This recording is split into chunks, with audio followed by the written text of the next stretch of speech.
Over 77,000 people have lost their homes to foreclosure in the last 2 years, and we've gone from 25th in the nation in foreclosures to 10th.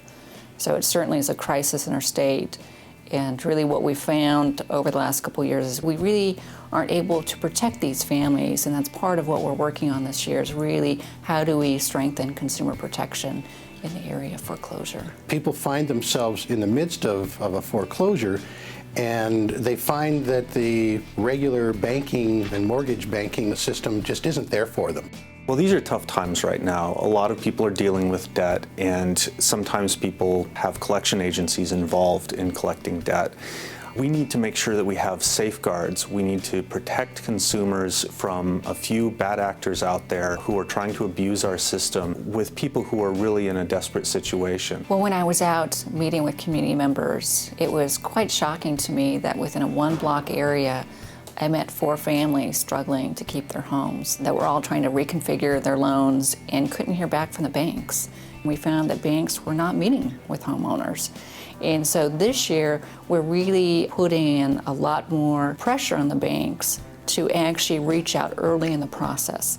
If they don't give a notice, they're actually subject to a Consumer Protection Act violation, which we did not have in place before.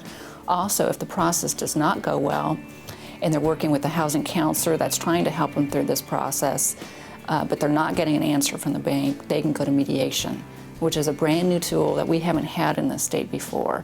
So I think there are new things in place to really help homeowners. Well, it seems like there's literally no end to the creativity of scammers as they try to rip people off in this state. There's a guy out there who makes loans. The sole purpose of these loans is to take people's homes away from them. Mostly people who are financially vulnerable and who are really desperate and have no other way to go. There are hard money lenders, people with money that simply make loans, and they are exactly this kind of a loan. They make these business loans under the Consumer Loan Act are exempt from a lot of regulation. Some of these loans are, up to like 45%. They are specifically designed for the person to fail, and so that he can get that home and then flip the home, or there are a lot of things you can do once you acquire somebody else's property. So he's taking a legitimate thing under the law and misusing it, and so the bill plugs that loophole. The only thing that it does is that if you use your home as collateral for the loan, then you are subject to the mortgage lending laws of the state of Washington. We saw a newspaper article about a woman who was arrested and taken to jail basically because of a debt that she didn't even know she owed. And it turns out that there are some debt collection agencies that are taking advantages of some loopholes in our law, using the courts as an arm of their collection agency. And so that inspired us to put together this bill to put some better safeguards in so that collection agencies are playing by the rules, which most of them do. There are 2 main pieces to this bill. If you get a letter from someone saying you owe them money and you don't even recognize who they are, then you'll probably just think it's a scam.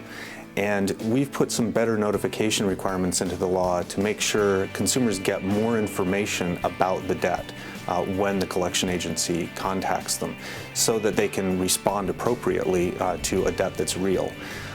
And the other main piece is going at the practice of forfeiting bail directly to the collection agencies.